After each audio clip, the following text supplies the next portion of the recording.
objects causes electrons to be rubbed off. Okay, so ang keyword dito ay if they will be rubbed together, electrons is rub off, meaning nalipat yung electrons ng bag, for example, papunta doon sa bonnet, okay, sa hat. Okay, tandaan nyo itong prinsipyo na to. Of them and onto the other one. In conducting materials like metal, where the electrons are able to move, okay, dito naman tayo sa non-metal. Ito yung mga metal at saka metallic at saka non-metallic. Non-metallic yung kanina, ngayon metallic naman. So ano ang behavior niya pag gawin natin ang ginagawa doon sa the non-metallic? electrons just flow straight back again. And so no charge ever builds up. So walang charge kasi, halimbawa yung tubo, pipe at saka yung plate, i-rub natin, pag i-separate natin sila, walang nagbi-build up na charge kasi bumabalik lang ulit ang electrons niya at saka doon sa kabila. So walang tinatawag na build up ang charge pag metal to metal.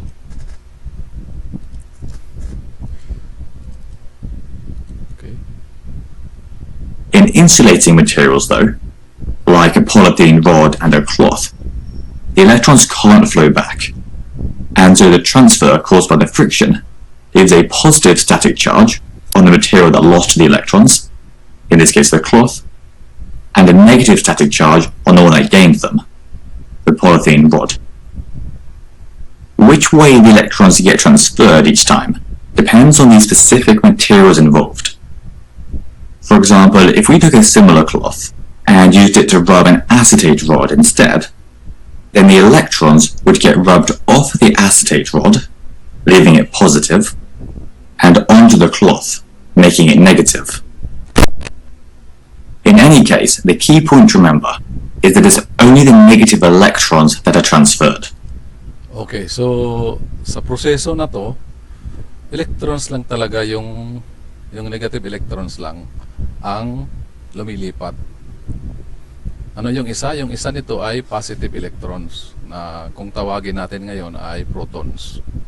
So yun lang, yung electrons na yan talaga yung gumagalaw lang, nalilipat na ano.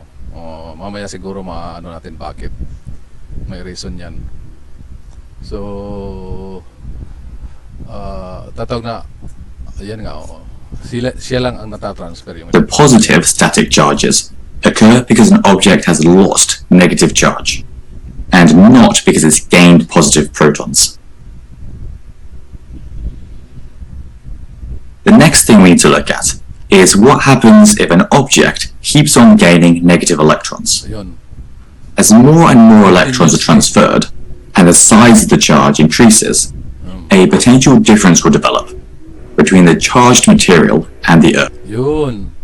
So pag mayroon kang tulad ng kanina yung picture na mayroong doorknob, if you are statically discharged dahil nga doon sa rubbing ng kamay mo doon sa damit mo or sa outside ng mga bagay na nararab sa iyo, yun, nagkakaroon ng potential difference will be developed between sa earth, which is sinasabi natin na ang earth ang reference sa zero voltage, at saka yung object na yun or ikaw. Kaya yung earth ang reference natin sa zero voltage. Yan. So anong mangyayari? Or any earthed object like us. Because remember, earthed objects are always at 0 volts. Yeah. So earth objects are always 0 volt, pero pag nag-accumulate ng voltage ay nagiging statically charged ka. If the potential difference between the charged object and the earthed object is large enough, then electrons can jump across the gap. And that jumping of electrons is what a spark is. Yan, kung sobrang lakas talaga, kaya yun ang ma-observe natin technically, yung spark na yan. Makikita nyo yung spark sa mga wire, o kahit tayo mismo pag nahawak tayo doon sa ano, mayroon talaga. Yung mga iba na naka-experience ito, hindi pa ako naka-experience. May ano talaga, may spark na nakikita doon sa doorknob o kaya sa pintuan ng sasakyan o kaya sa pintuan ng refrigerator natin, or any metallic frame na nakakaroon ng electrostatic discharge, ay may spark ang iba nakikita. One thing we need to point out is that charges can sometimes build up on conductors too. It's just much less common. For example, cars can build up charge because their metal frame is in contact with the wind, which can transfer electrons. You've probably experienced this yourself when you've touched a car and got an electric shock. This is just a small spark from the car, discharging to the earth through your body. So meron talaga. Pero siguro kung nakasapatos ka, anong mangyayari? Siguro kakaroon ka ng shock. Pero sana kung naka-barefoot ka, halos wala kang mararamdaman kasi dadaanan ka lang ng charge na yon, pero papunta na siya sa air. Pero kung nakasapatos ka, siguro makakaroon ng electric shock, kaya yung tinatawag na spark doon sa handle ng sasakyan mo.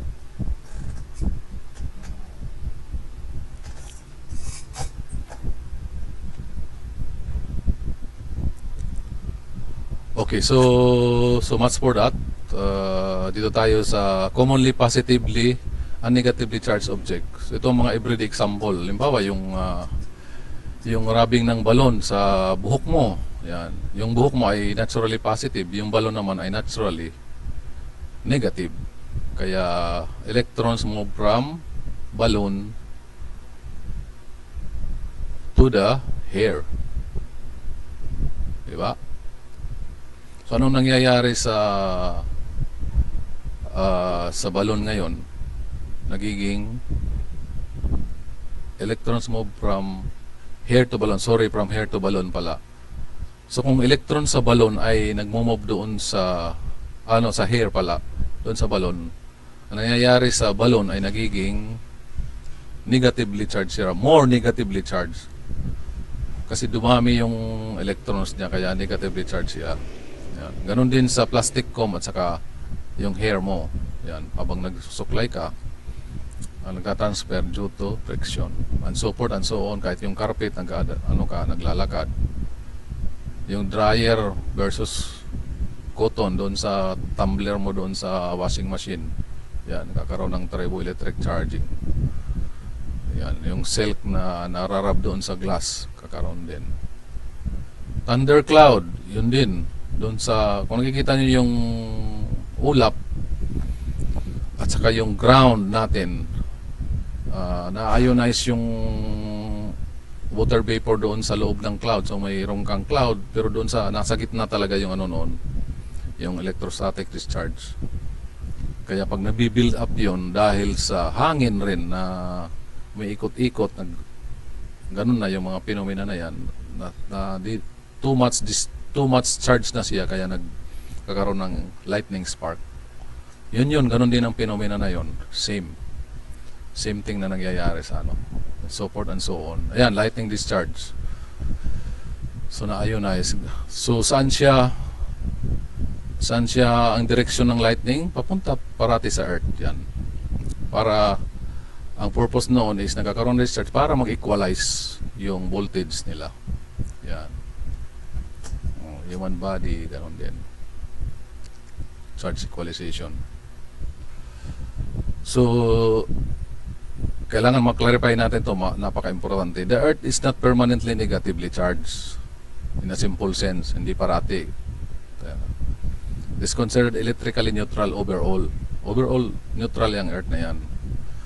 But it can absorb or supply electrons easily, which is why it is called a ground reference. Your body is also normally electrically neutral, but it can temporarily gain or lose electrons. Yan. So, supposed to be neutral ang katawan natin, pero pag nag-gain ito ng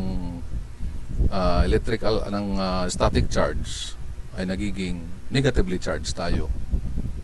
Nakukuha natin doon sa mga bagay na by friction, or mayroong isa, stress. Yun. It build up negatively charged sa katawan natin. Okay, later explain natin yan kung saan ba kinukuha ng katawan natin yung negative charge para mabalance yung katawan natin. May explanation yan, hopefully madana natin mamaya. Charging happens when electrons move between materials. Yan. Positive means loss of electrons, negative means gain of electrons. So nagiging positively charged ka, yung kabila, two parties ito yung pinagkukunan ng electrons ay nagiging positive charge kasi nababawasan yung electrons niya, so nagiging dominant na yung protons, kaya positively charged siya. On the other hand, yung tumanggap naman ng mga electrons, nagiging negative charge siya kasi tumanggap siya ng electrons doon sa kabila, kaya negatively charged siya. Most every charging is temporary and subsurface, not permanent. Yung mga ganito, tulad ng nakaramdaman ng katawan natin, nagiging too much negatively charged tayo kasi gusto rin mag-balance ang katawan natin. Sabi sa mga expert, yung katawan natin ay isang napaka-complex na electrical system. Pag mayroon tayong stress sa buhay natin, especially yung blood natin or yung katawan natin mismo, yung cellular level ay kumukuha siya ng negatively charged. Saan? Sabi sa mga ibang expert ay doon sa mga healthy cells natin. So ang problema naman, kung hindi ka naka-ground, kumukuha siya ng electrons doon sa healthy cells ng katawan natin. Yun ang nagiging cause ng inflammation.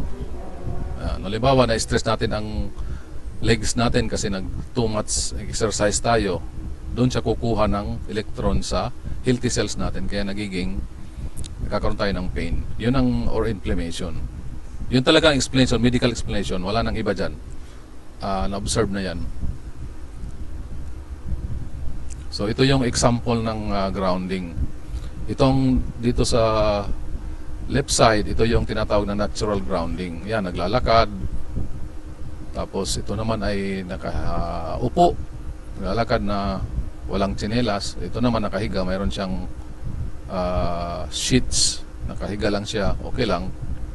Walang problema kasi may conductance kasi ang katawan natin sa ground. Not necessarily na ipasok natin yung skin natin sa earth talaga. Kahit may yan, may transfer pa rin yan. Charge yan eh. Tapos on the other hand, ito yung tinatawag na outdoor. Yung indoor naman, yun ang mayroon kang grounding sheets. Yan. Nakasaksak doon sa Amerika ito na setting. Doon sa outlet ng bahay mo. Ito naman, ayan, nakasaksak sa outlet ng bahay niya. Grounding mat. Nakatayo siya or nakaupo. Nakapatong yung kamay niya sa mat. Ayan. Yung linya naman ay nakaano. So actually, before ka gumamit ng mga indoor grounding equipment tulad ng grounding mat at grounding sheets, pwede mong ma-measure ang body voltage mo against doon sa after no mag-ground ka. So mamaya, siguro later at saka mga future natin, i-demo natin yan, ipapakita para makita talaga ninyo na mayroon talagang